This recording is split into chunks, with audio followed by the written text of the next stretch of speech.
I worry about a lot of things like money and the decreasing size of mandazas in restaurants, but I never expected Sauti Sol to sneak into my list of migraine-causing issues.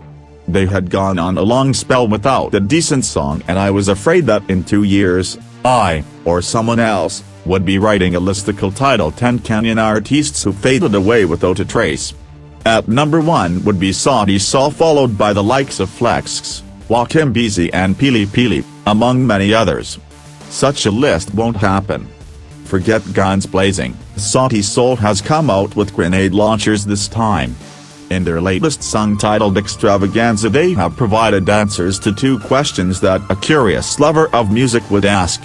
Indeed, Sauti Sol have had many good songs in their career, but in my opinion, Extravaganza tops them all. It's a thing of beauty, something like Ludwig van Beethoven in his prime. At this point, you are allowed to bang the table in opposition and shout no. Short and Sweet was their best song, or what are you talking about? Surayako was even better than the hymns of the angels. And you right there, you who is about to bark, dude. You don't remember Melanin? Cheers. I say it's Extravaganza. Agree to disagree? Cool. This time they didn't do it alone. It wasn't just 3 men singing and one of them playing a guitar. It was an organized army, packed with both cavalry and infantry, looking to conquer and annex our minds. Sometimes the best work comes from team effort. In fact, Sauti Sol did very little singing. This reminds me of those Kofi Olomide songs where he just used to talk at intervals while one of his vocalists did all the singing. Then Kofi Olomide got all the credit and we never even got to know the name of the vocalist. Whoever wrote those lyrics deserves a Pulitzer Prize. The second verse came from Vieri the storyteller. I can't talk about the guy without talking about the outfits that were worn in the video. Only Sauti Sol and their Sol Generation gang can get away with wearing such outfits. Malamu Andrew and teachers, in general, can be included in that list too.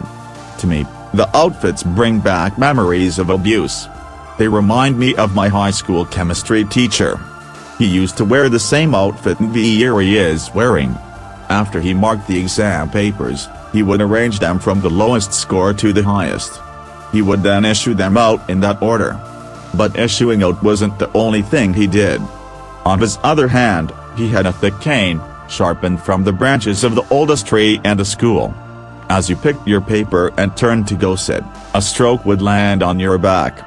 Then your body would curve forward in pain as you rushed to your desk. In mafioso movies, you always hear an iconic actor such as Joe Pesci saying only a coward shoots a man in the back. Well, I'd say the same about my high school chemistry teacher. Not that I would have wanted to be caned from the front. There is no landing pad for a cane on the front of the human body. I just wished he would at least have the guts to face us and order us to lie down instead of just issuing an impromptu kiboko strike from the back.